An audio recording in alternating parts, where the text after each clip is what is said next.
Assalamualaikum warahmatullahi wabarakatuh. Innal hamdalillah nahmaduhu wa nasta'inu wa nastaghfiruh wa na'udzu billahi min syururi anfusina wa min sayyiati a'malina.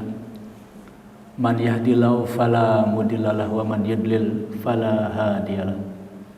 Asyhadu an la ilaha illallah wahdahu la syarikalah wa asyhadu anna Muhammadan abduhu wa rasuluhu la nabiyya ba'da. Qala Allah ta'ala fi kitabihil karim, a'udzu billahi minasyaitonir rajim. Ya ayyuhalladzina amanu taqullaha haqqa tuqatih wa la tamutunna illa wa antum muslimun. Wa qala azza wa jalla aidan, ya ayyuhalladzina amanu taqullaha wa qulu qawlan sadida yuslih lakum a'malakum wa yaghfir lakum dzunubakum wa may yuti'illaha wa rasulahu faqad faza fawzan adzima. Amma ba'du, fa inna asdaqal hadis kitabullah wa khairal hadi hadi Muhammadin sallallahu alaihi muhdatsatuha wa kullu muhdatsatin bid'ah wa kullu bid'atin dhalalah wa kullu dhalalatin finnar. Tsumma amma ba'd. Bapak-bapak, ibu-ibu, adik-adik dan jemaah sekalian yang dirahmati Allah Subhanahu wa taala. Alhamdulillah, di kesempatan yang berbahagia ini insyaallah kita akan memulai kajian kitab yang berjudul Silsilah A'malil Qulub.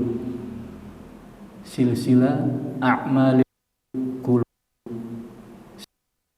tentang amalan atau ibadah hati, sering dikenal sebagai tombo hati, sering dikenal juga sebagai manajemen kolbu, tapi dalam kitab-kitab para ulama biasanya disebut dengan a'malul qulub, amalan-amalan hati, atau ibadatun qalbiyah, ibadahnya hati. Kitab ini ditulis oleh Syekh Muhammad bin Shalih. Adalah seseorang yang berlatar belakang pendidikan atau sekolah umum, lalu mendalami agama, bahkan Masya Allah dengan izin Allah beliau mengelola situs atau website yang paling besar di dunia hingga saat ini dengan nama Islam Web, dengan nama Islam Question and Answer. Itu situsnya ada dalam beberapa, dan itu terbesar di dunia. Nah, kemudian banyak beliau menulis tema, karya, kitab, salah satunya adalah Silsilah A'malil Qulub. Kitab ini dipecah oleh beliau menjadi hingga saat ini 12 pembahasan tentang ibadah-ibadah atau amalan-amalan hati, yang insya Allah boleh jadi dalam setiap pembahasan atau temanya kita akan bahas 4 sampai 6 pertemuan. Tema-tema yang dibahas oleh beliau dalam kitab Silsilah A'malil Qulub tersebut, kitab kecil atau kutayyib pertama judulnya Ikhlas, Al-Ikhlas. Jadi amalan hati yang paling utama adalah ikhlas. Kebetulan alhamdulillah di masjid ini kita membahas Riyadhus Shalihin saja. Ada pembahasan kitab Riyadhus Shalihin. Bab pertamanya juga tentang ikhlas. Ada juga Al-Arba'in, bab pertamanya ikhlas juga. Bahkan para ulama mewasiatkan, menyengajahkan dan meniatkan untuk membahas dalam tema-tema pembahasannya. Yang pertama adalah tentang ikhlas, tentang niat. Nah, itu insya Allah bisa kita bahas dalam tadi 4 sampai 6 pertemuan, mudah-mudahan. Kemudian yang kedua adalah at-tawakkulu, tawakal. Ikhlas sudah jadi bahasa Indonesia, tawakal sudah jadi bahasa Indonesia, itu amalan hati juga. Kemudian tema yang ketiga, al-mahabbah, kecintaan atau rasa cinta. Cinta dari mana? Dari hati. Cinta adalah ibadah hati. Nah, itu kita bahas sebagai serial yang ketiga. Yang keempat adalah al-khaufu, rasa takut, rasa khawatir. Terutama adalah takut, khawatir terhadap siksa Allah Subhanahu wa taala. Takut dan khawatir kalau ibadah kita yang sudah kita lakukan tidak diterima oleh Allah Subhanahu wa taala. Itu yang keempat. Kemudian yang kelima adalah ar-raja'u. Membahas tentang roja, harapan, ekspektasi. Itu pun harapan, ekspektasi, kehendak, keinginan, gelora semangat, antusiasme, itu semuanya adalah ibadahnya hati. Dan itu amat penting. Kemudian yang keenam, at-taqwa, ketakwaan.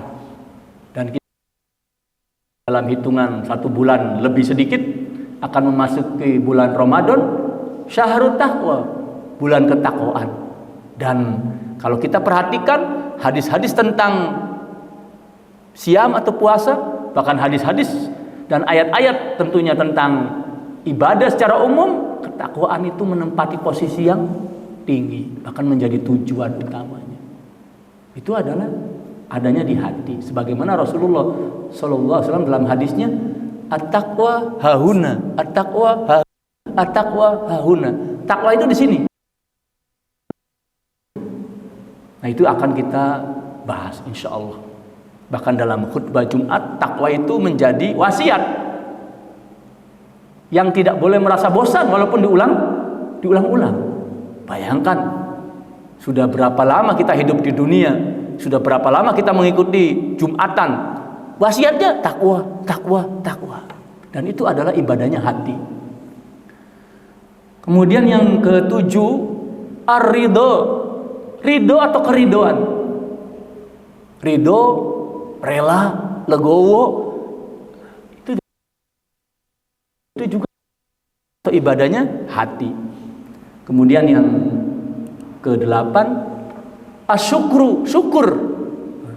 Jadi kalau kita perhatikan, banyak ungkapan bahasa Arab termasuk ibadah dan amalannya hati sudah jadi bahasa Indonesia.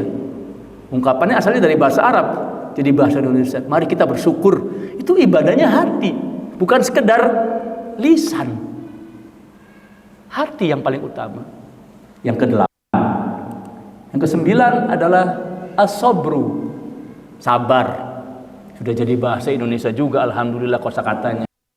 Terutama yang di Bogor ini sekarang musim hujan, hampir setiap saat dan setiap waktu hujan terus, tentu membutuhkan kesabaran untuk bisa tahan dan kuat duduk di masjid, mengikuti pengajian, membaca Al-Quran, menunggu sholat ke sholat berikutnya, perlu sabar. Dan itu sabar asalnya di hati, ibadahnya hati.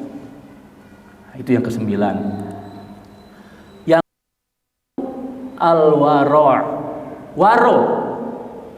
Kadang-kadang waro sudah jadi bahasa Indonesia, tapi sering juga diartikan waro artinya bersikap asli, lebih mementingkan kehidupan akhirat daripada kehidupan dunia.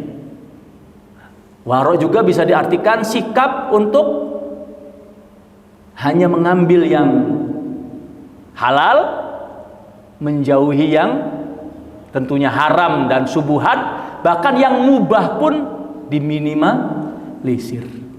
Itu sering disebut waro asketis, kadang-kadang waro digabung dengan zuhud, sering-seringnya zuhud gitu. Kemudian yang ke-11, Sering dulu orang tua kita itu mikir, eling, merenung, itu ibadahnya hati. Dalam kajian ulama pembahasannya adalah at-tafakkuru, tafakkur. Banyak-banyak berpikir. Terutama sekarang berpikirnya adalah kita itu tidak akan lama hidup di dunia. Kita ini sekarang berada di penghujung kehidupan, hari kiamat. Kita dan tanda-tandanya sudah banyak sebagaimana yang dikemukakan oleh Allah dalam ayat-ayatnya dan Rasulnya Shallallahu Alaihi Wasallam dalam hadis-hadisnya. Kemudian yang terakhir oleh beliau, sebenarnya bukan batasan 12 itu, masih banyak lagi, ada karya ulama yang lain gitu kan. Dan boleh jadi beliau kemungkinan juga akan menambahkan, biasa itu para ulama kadang-kadang menulis kitab cetakannya berubah atau berbeda, ada tambahan sana dan sini. Yang ke-12 yang terakhir oleh Syekh Muhammad bin Shalih Al-Munajjid adalah al-muhasabah. Biasanya muhasabah itu ramenya pembahasannya pada penghujung tahun atau awal tahun. Muhasabah itu adalah amalan hati yang bukan dilakukan akhir tahun atau awal tahun, bahkan setiap malam.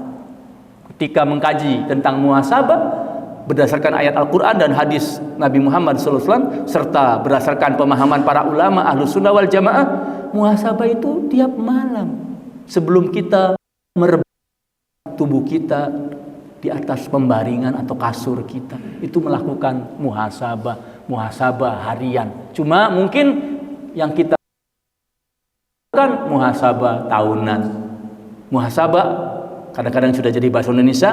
Ayo kita muhasabah dan evaluasi diri, bisa juga diartikan introspeksi diri. Kadang-kadang muhasabah sering jadi pembahasan refleksi diri dan kontemplasi diri. Itu semuanya amalan-amalan hati.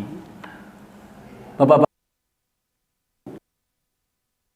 rahmati Allah Subhanahu wa taala, itu katakanlah bocoran atau kisi-kisi kajian kitab kita tentang silsilatu a'malil qulubi, serial amalan atau ibadah hati.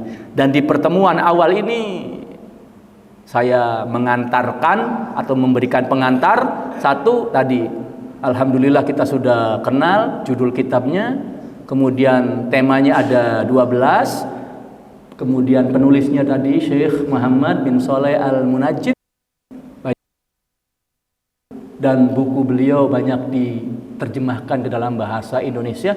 Bahkan satu karya, satu buku lebih dari 4 penerbit saya pernah lihat yang menerjemahkannya. Nah, sebagai pengantar, bapak-bapak, ibu-ibu, adik-adik dan jamaah sekalian yang dirahmati Allah Subhanahu wa taala, pembahasan kita misal di masjid kita yang tercinta ini ada berapa kajian kitab, Ustaz? 10 kitab. Bapak-bapak, ibu-ibu, adik-adik sekalian yang dirahmati Allah Subhanahu wa taala, dan sudah dimulai dengan 3 pertemuan kitab sebelumnya ya. Ini pertemuan yang keempat, kitab yang berbeda. Pembahasan ibadah sebagai tujuan hidup kita. Jadi kita namanya adalah ibadullah, hamba-hamba Allah. Ketika kita sebagai ibadullah, oleh karena itu salah satu nama yang baik dan bagus Allah, hamba Allah, karena menunjukkan tugas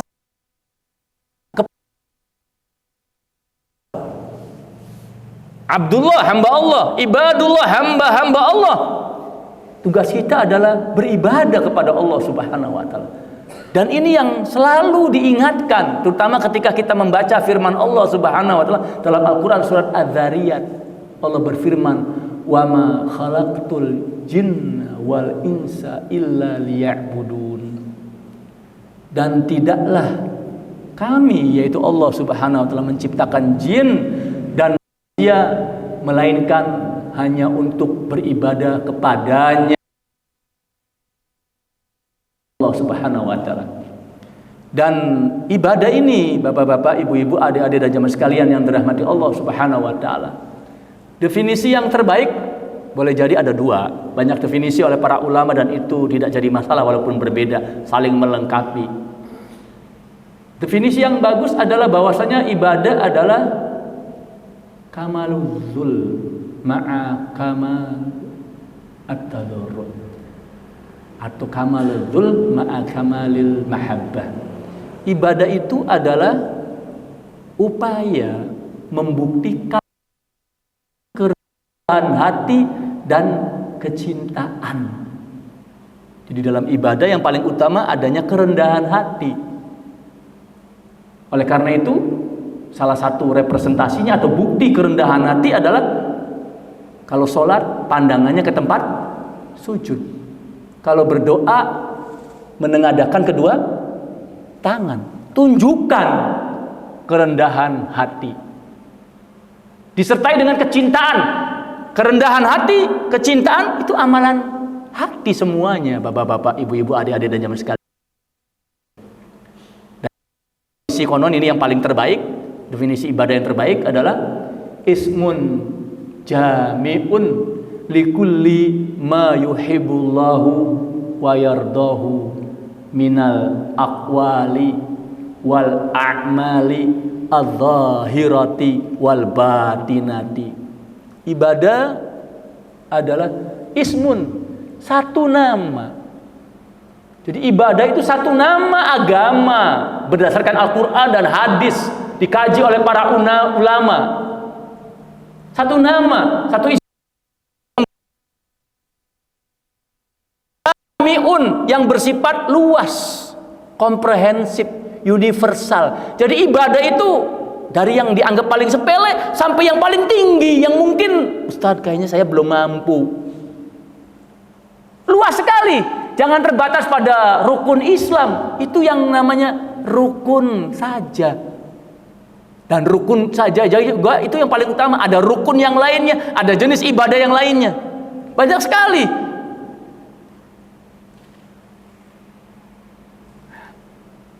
Sebuah nama komprehensif, kompleks, luas, yang bagaimana? Likulli ma yuhibbullah wa yardah. Untuk segala hal yang dicintai dan diridhoi Allah. Lihat, dicintai dan diridhoi, ujung-ujungnya amalan hati, utamanya amalan hati, landasannya amalan hati. Dari sini sudah jelas, itu paling utama amalan hati, ibadah hati paling utama. Yang Allah cintai, Allah ridhoi.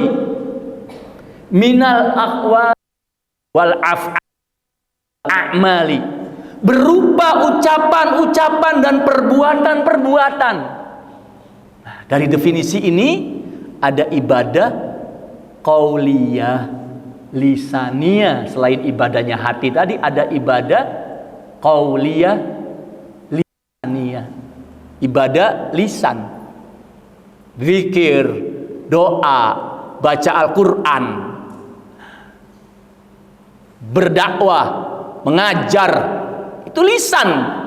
Ada lisan, ada bunyi, ada lafaz. Nah, itu ibadahnya lisan. Lisan, lidah yang tak bertulang, ada ibadahnya. Wal a'mali atau wal af'ali, dan berupa perbuatan-perbuatan. Ibadah fi'liyah, ibadah amaliyah. Yang paling populer namanya ibadatul jawarih, ibadah anggota tubuh selain lisan dan hati. Yang terakhir, poin yang kelima adalah az-zahirah wal batin. Lagi-lagi ada yang batin. Batin itu di mana? Di hati. Jadi dari definisi ibadah yang terbaik ini menurut para ulama, ini menunjukkan hati, ibadah hati, amalan hati luar biasa kedudukannya.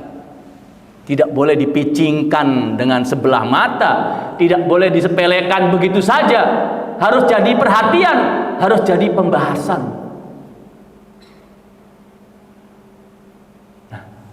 Bapak-bapak, ibu-ibu, adik-adik dan jamaah sekalian yang dirahmati Allah Subhanahu wa taala. Itu banyak macamnya. Tadi kalau dari sudut pandang tertentu oleh ulama dibagi dua, ibadah zahir, ibadah yang bersifat lahir, nampak, dan ibadah batinah, ibadah yang bersifat tidak tampak. Gampangnya adalah ibadah zahira berkaitan dengan lisan dan anggota tubuh lainnya. Sedangkan ibadah yang batinah berkaitan dengan amalan hati. Batin seseorang adalah hatinya, batin seseorang adalah niatnya, batin seseorang adalah amalan-amalan hatinya.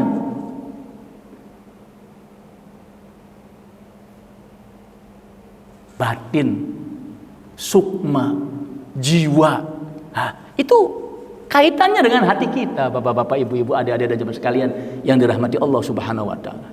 Namanya banyak dalam bahasa Indonesia. Gitu kan. Motivasi, kehendak, tujuan yang ingin dicapai, antusiasme, semangat, geloranya, itu hati kaitannya. Itu semua kaitannya hati. Selain itu ada lagi, Ustaz, macam ibadah ada, bapak-bapak, ibu-ibu, adik-adik dan jamaah sekalian yang dirahmati Allah Subhanahu wa taala. Ulama juga ada yang menyebut ibadah macamnya adalah ibadah maliyah. Ada ibadah fokusnya, stretchingnya, bekalnya, lahannya adalah berkaitan dengan harta benda yang kita berikan. Biasanya paling gampang sekarang istilahnya ziswab. Zakat, infak, sodako, wakaf. Bukan terbatas lengkap, itu dianggapnya ziswab. Zakat, infak, sodako, dan wakaf. Bahkan sekarang ada istilah wakaf produktif. Bukan wakaf sekali habis, wakaf produktif. Seperti ada program yang bagus, program satu rumah, satu sarjana. Setelah jadi sarjana, nanti dia membeasiswakan orang lain yang tidak mampu. Bukan hanya dapat sarjana satu, tapi nanti yang sarjananya bisa mensarjanakan orang lain. Nah, itu bukan dibalikin uangnya, bukan, tapi ada di. Masya Allah, itu program produktif. Kalau dulu seperti yang sekarang, wakaf yang paling jelas adalah wakaf yang konon satu-satunya sahabat yang memilikinya, yaitu ada di Arab Saudi, Funduk Wakaf Utsmani, Hotel Wakaf Utsmani. Itu dari sejak wakaf oleh sahabat Utsman bin Affan radhiyallahu anhu sampai sekarang. Konon 50 untuk pengelola dalam mengembangkan hotel tersebut, 50 diberikan kepada Utsman bin Affan, dan Utsman bin Affan oleh keluarganya sampai sekarang diberikan kepada kaum muslimin. Masya Allah. Jadi Utsman bin Affan selain sumur, sekarang hotelnya gitu kan. Nah, kalau sekarang ya yang populer adalah Syekh Sulaiman bin Abdul Aziz Ar-Rajhi, yang kadang-kadang dijuluki sebagai Bill Gates-nya Arab Saudi. Ada pula yang menjulukinya Elon Musk-nya Arab Saudi. Beliau punya banyak properti diwakafkan kepada kaum muslimin. Beliau punya banyak properti diberikan kepada guru-gurunya dan orang-orang yang menurut beliau berjasa dalam hidupnya. Bahkan kebun kormanya yang terbesar dalam catatan bahkan Guinness Book of the Record, kebun kurma terbesar, tidak pernah dipanen kepada jamaah haji dan kepada jamaah yang ada di Masjidil Haram, Masjid Nabawi di bulan Ramadan. Jadi bagaimana pahalanya? Awalnya apa? Karena kecintaan. Awalnya apa? Karena keikhlasan. Awalnya apa? Karena keridhaan. Awalnya apa? Karena syukur dan lain-lainnya dari amalan hati yang banyak.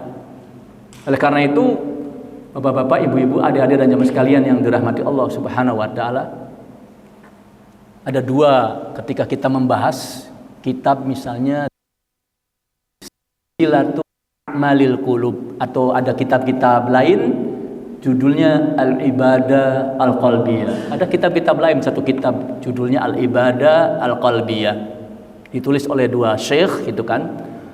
Kemudian ada juga kitab Tazkiyatun Nufus. Tombo hati, manajemen jiwa, manajemen kalbu, nama-namanya bahasa kitanya gitu kan. Itu banyak tazkiyatun nufus itu ditulis oleh para ulama. Nah, itu juga berkaitan dengan hati karena ada dua poin utama. Yang pertama adalah kedudukan hati, dan yang kedua adalah kedudukan ibadah hati dalam ibadah. Yang pertama, bapak-bapak, ibu-ibu, adik-adik dan jamaah sekalian yang dirahmati Allah Subhanahu. Sekali lagi masih pengantar. Kedudukan hati. Satu, hati adalah pemimpin. Hati adalah raja. Hati adalah pemegang tongkat komando. Hati adalah pemegang tongkat komando. Sehingga tidak heran ada ulama yang al-qalbu ra'isun, al-qalbu ra'idun, al-qalbu sa'ikun. Nah, itu artinya hati adalah pemimpin. Dalam hal ini salah satunya adalah dari hadis Rasulullah Shallallahu Alaihi Wasallam. Beliau pernah bersabda, "Ala wa inna fil jasadi mudghatan." Ketahuilah bersama oleh kita semua kalian, wahai kaum muslimin, sesungguhnya di dalam jasad badan kita, dalam tubuh kita, mudghah, ada sekerat daging, ada organ tubuh. Idza salahat salahal jasadu kullu. Ketika organ tubuh ini baik, maka baiklah seluruh anggota tubuh yang lainnya.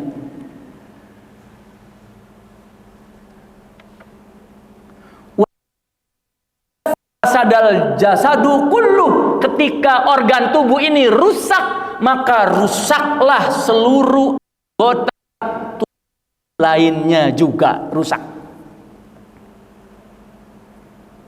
Ala wahyal qalbu. Ingatlah organ tubuh yang berupa sekerat daging tersebut tiada lain adalah kalbu, hati kita. Itu pentingnya hati yang pertama. Bapak-bapak dan jamaah dirahmati Allah Subhanahu wa taala. Yang kedua, hati adalah tempat utama, sumber utama dari ibadah hati yang menjadi landasan bagi ibadah yang lainnya. Bukan hanya puasa, beragam dan berbagai ibadah yang diperintahkan oleh Allah dan Rasulnya Shallallahu Alaihi Wasallam dalam ajaran Islam adalah takwa. Dan takwa itu di mana? Takwa itu di hati. Dalam sebuah riwayat Rasulullah SAW pernah bersabda, at-taqwa hahuna, at-taqwa hahuna, at-taqwa hahuna. Takwa itu di sini. Takwa itu di sini. Takwa itu di sini. Di hati. Dan ketika di hati, itu urusannya dengan Allah Subhanahu wa taala. Boleh jadi mulut berkata karena pencium dan lain sebagainya, nifaq, naudzubillah min dalik. Amal anggota badan lain dengan yang ada di hati, Allah lah yang tahu. Dan orang yang hatinya baik ataupun busuk tersebut, dia juga menyadarinya, walaupun terkadang pura-pura tidak ingin tahu atau tidak mengetahuinya. Yang kedua, yang ketiga, bapak-bapak, ibu-ibu, adik-adik dan jamaah sekalian yang dirahmati Allah Subhanahu wa taala.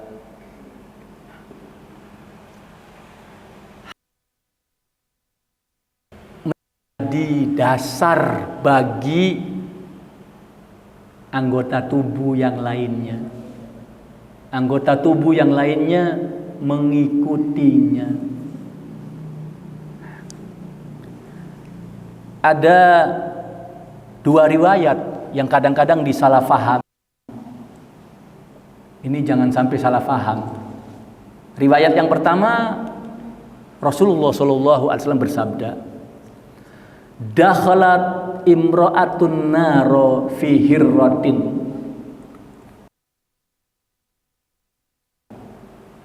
Masuk neraka karena urusan seekor kucing. Jadi ada orang yang dimasukkan ke neraka, seorang wanita dalam hadis ini, karena seekor kucing. Kenapa demikian? Robatotha falam tut imha. Karena wanita ini niat benar-benar mengikat kucing, membelenggu kucing, memasukkan kucing dalam sangkar, nggak mau ngasih makan, nggak mau ngasih makan. Walam tada'ha ta'kulu min khasyasil ard. Dia tidak berikan kebebasan kucing ini untuk bisa makan sendiri sajalah. Hatinya sudah berniat untuk menyengsarakan, membuat bahkan boleh jadi kucing tersebut bisa mati, dimasukkan ke dalam neraka. Riwayat yang kedua tentang perempuan juga, Rasulullah SAW konon bersabda, annamro'atan bagian, ada seorang perempuan pelacur, ro'at kalban fi yaumin harin, dia melihat seekor anjing di hari yang amat panas atau terik sekali. Yutifu, berusaha mencari air di satu sumur. Qad adla'a lisanahu minal atos, lidahnya menjulur karena amat sangat kehausan, sudah nyari-nyari nggak dapat airnya. Fanaza'at lahu bimukiha, perempuan ini segera spontan melepas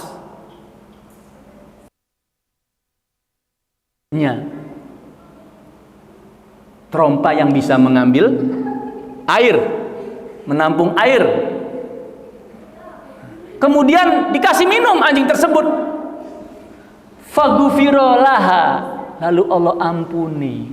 Yang populer adalah masukkan dalam surga. Sehingga ada orang kurang ajar, profesor, muslimah, nulis buku, Tuhan izinkan aku jadi pelacur.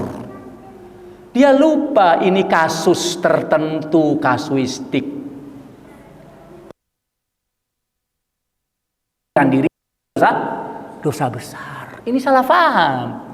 Tapi hadis ini memberikan inspirasi pentingnya niat, bahkan niat baik kepada seekor binatang sekalipun.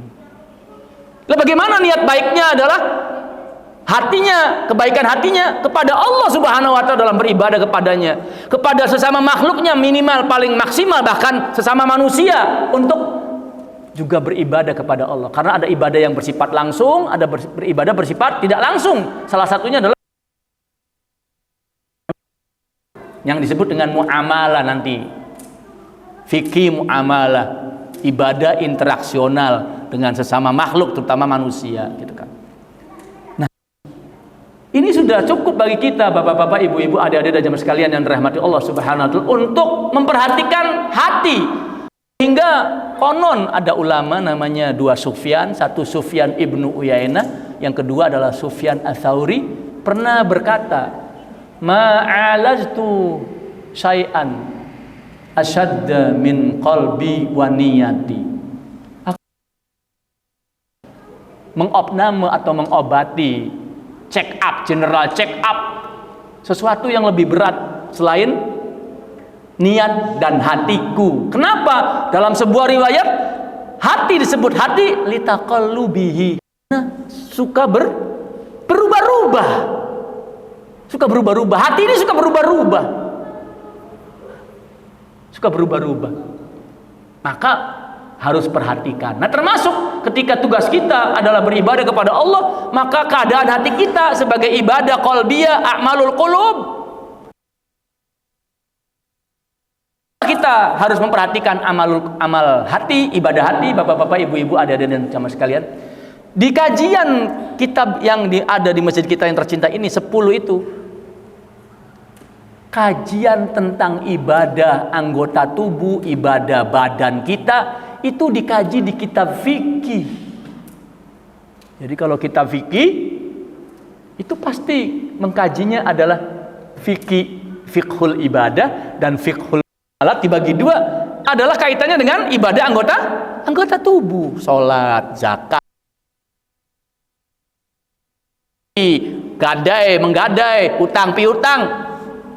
Anggota tubuh mungkin dipadu dengan harta benda dan yang lainnya.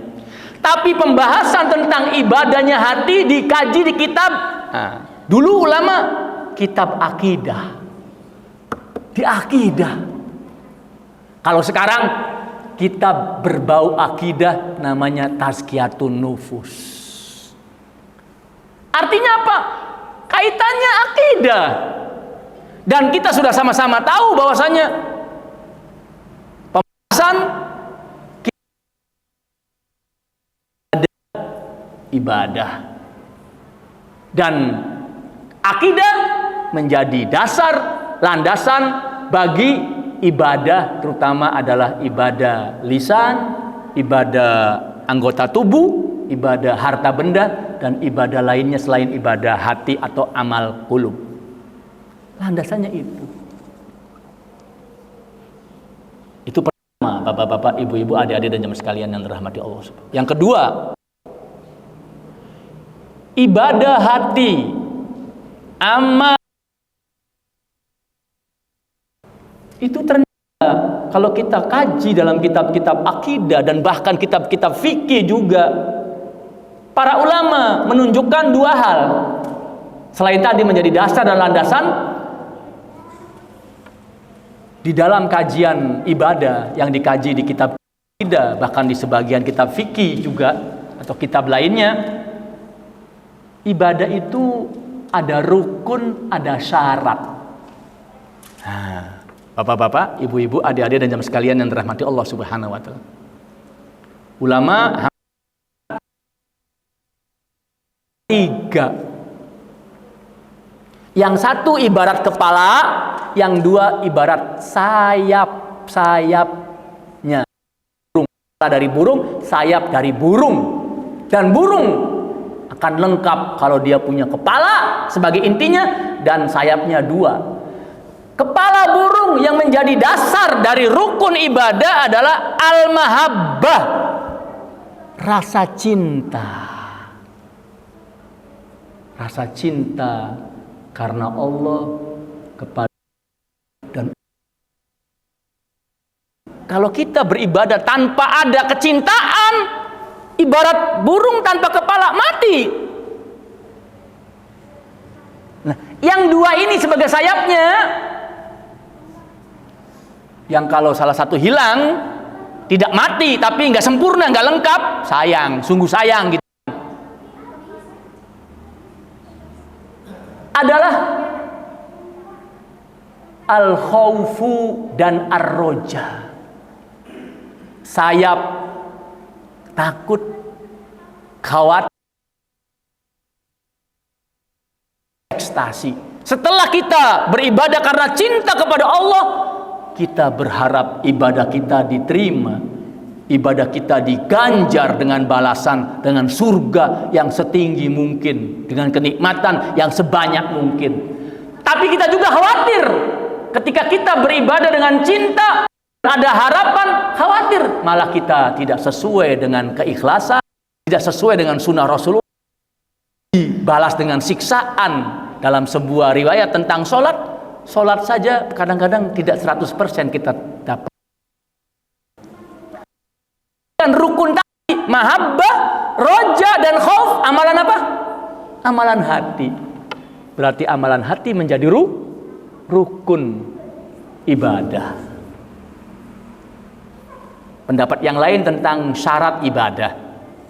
Yang paling populer syarat ibadah ada dua, yaitu syartu qabulil ibadah. Ulama biasanya dua. Satu al-ikhlas atau ikhlasun niat, yang kedua adalah al-mutaba'ah awil ittiba, ikhlas niat, dan yang kedua adalah mencontoh sunnah. Yang ketiga, yang membagi syarat ibadah ini tiga adalah Syekh Hafidz bin Ahmad Al-Hakami. Beliau mengatakan syarat ibadah ada dua. Yang satu adalah syartu wujudil ibadah, syarat ada atau dinilainya ibadah. Apa itu? Sidqul azimah, tekad, motivasi, niat yang jujur. Harus ada kejujuran, harus ada kesungguhan. Itu apa? Adanya di sini, di hati. Azm, nama orang. Tekad di hatinya kuat. Jadi kalau ada orang namanya Azam Letoy, salah nama. Azam itu kuat. Tekadnya membara. Di mana? Di sini. Lalu dibuktikan dengan, boleh jadi ucapan, boleh jadi dengan anggota tubuhnya. Nah, yang menarik adalah Syekh Al-Hafidz bin Ahmad Al-Hakami ini memberikan definisi yang disebut dengan sidqul azimah adalah, kata beliau, tarkut takasuli watawani fi an yaduko qaul. Lihat hati itu artinya adalah meninggalkan rasa malas. Rasa malas itu terlihat, tapi asalnya di hati orangnya. Nah, pemalas itu di hati asalnya, penyakit hati itu. Meninggalkan rasa malas. Yang kedua, meninggalkan at-tawani, tarsok, menunda-nunda. Orang menunda-nunda tuh di sini asalnya di hatinya. Dan yang ketiga adalah, kata beliau, orang yang sidqul azimah adalah dia berusaha agar ucapannya selaras dengan perbuatannya. Itu semuanya dari hati. Yang sadik dan siddiq, orang yang jujur dan amat jujur. Di hati itu. Ucapan itu, orang Jawa bilang, ucapan itu sabdo pandito ratu. Dari mana itu ratunya? Di sini. Di hati awalnya. Itu yang memimpinnya, yang mengomandoinya. Yang kedua adalah al-ikhlas atau ikhlasun niat. Sama. Yang ketiga barulah al-ittiba atau mutaba'ah. Tinggal dan mengikuti Rasul barulah sama. Syartu qabulil ibadah. Kalau sidqul azimah, syartu wujudil ibadah. Syarat ada dan dinilainya ibadah. Maka ibadah orang yang niat dan sungguh-sungguh berbeda dengan orang yang ngigau ngelantur asal ibadah. Di mana? Karena di sininya, di hatinya.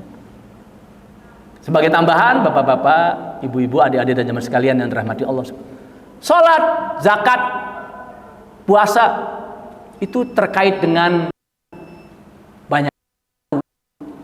Kalau ibadah hati nggak terkait dengan waktu, kapanpun, dimanapun, dalam keadaan bagaimanapun. Sholat kalau belum masuk waktunya nggak boleh. Tapi cinta, ridho, tawakal, kapanpun. Keluar rumah dengan niat di hati sambil lisannya baca doa, Bismillahi tawakkaltu ala Allah, kapanpun, nggak terbatas.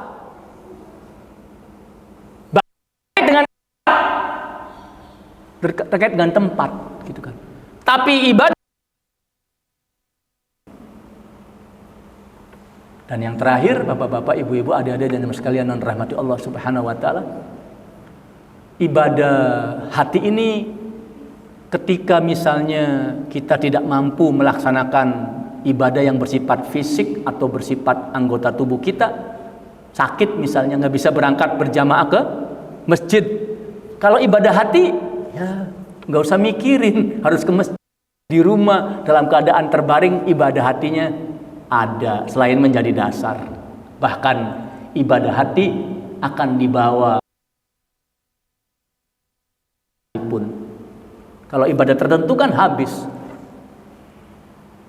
Sholat habis, kita nggak bisa sholat lagi kalau sudah berada di alam kubur. Nah, itu salah satunya. Oleh karena itu, pentingnya mengkaji hati, pentingnya mengkaji, membahas amalan dan ibadah hati. Sekali lagi bapak-bapak, ibu-ibu, adik-adik dan sekalian, ini baru pengantar dari kitab yang berjudul Silsilatu A'malil Qulub karya Syekh Muhammad bin Saleh Al-Munajjid yang ada ibadah hati.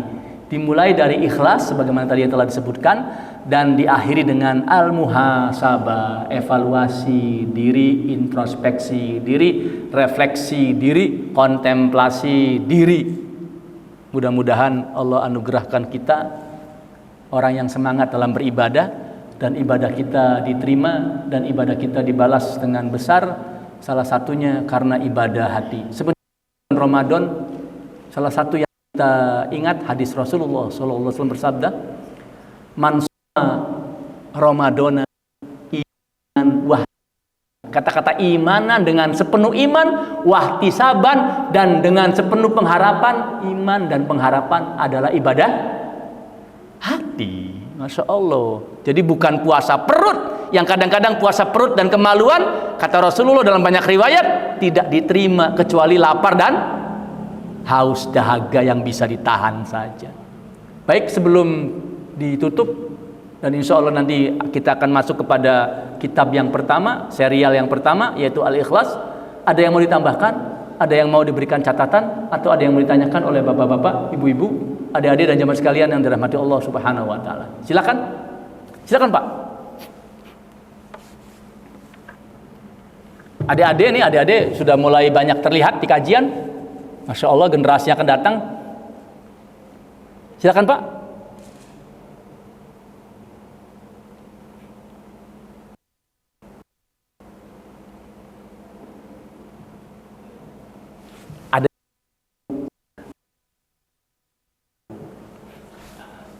Assalamualaikum warahmatullahi wabarakatuh. Waalaikumsalam warahmatullahi wabarakatuh. Terima kasih atas waktunya. Iya. Akan kami sampaikan ini sebenarnya bukan pertanyaan, Iya, siap Pak. tapi sebuah permintaan. Mengingat materi yang akan disampaikan kepada kami selaku jamaah, ya secara pribadi saya melihat ini sungguh bermanfaat sekali. Iya Pak. Tapi sebuah ilmu itu kan amalan yang perlu dilakukan. Iya, siap.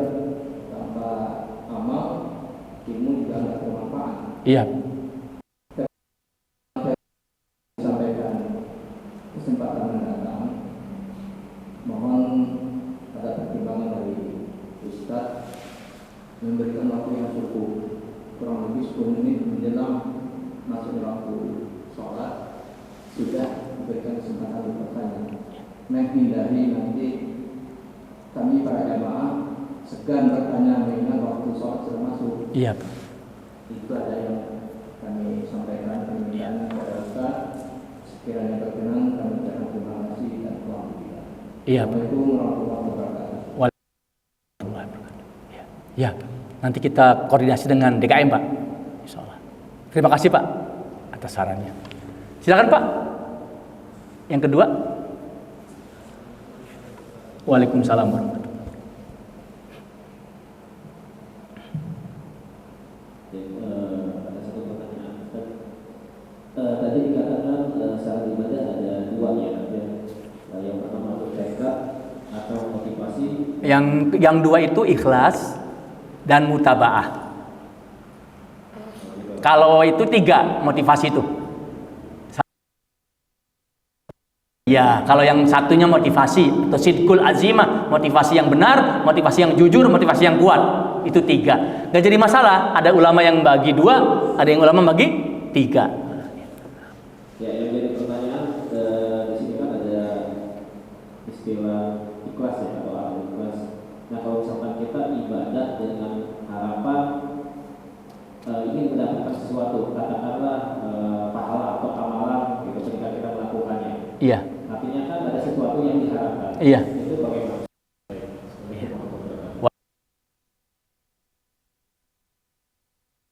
Mungkin ada namanya gitu kan. Kalau ikhlas itu jangan mengharapkan sesuatu. Allah sendiri memerintahkan. Rasulullah SAW memberitahukan, ketika kita ikhlas justru kita minta sesuatu. Mintanya apa? Sama Allah Subhanahu wa taala. Nah, itu nanti dibahas di kitab pertama. Insya Allah. Terima kasih. Tolong nanti kalau kajian itu kelewat diingatkan ya. Insya Allah itu. Masih ada? Cukup bapak-bapak, ibu-ibu, adik-adik dan jamaah sekalian? Cukup ya Pak, karena ini sebagai pengantar insya Allah. Allah akan bahas kitab pertama. Sebenarnya bukan kitab, Kutayyib, kitab kecil, kitab imut atau mungil pertama, judulnya Al-Ikhlasu. Ikhlas. Dan inilah yang banyak dibahas di kitab-kitab para ulama, terutama kitab karya Al-Imam An-Nawawi Asy-Syafi'i rahimahullah, Riyadhus Shalihin dan Al-Arba'in An-Nawawiyah. Baik, semoga Allah Subhanahu wa taala sekali lagi menjadikan kita hamba-hambanya yang selalu beribadah kepadanya dengan semangat, dengan ikhlas dan dengan mengikuti sunnah Rasulullah sallallahu alaihi wasallam.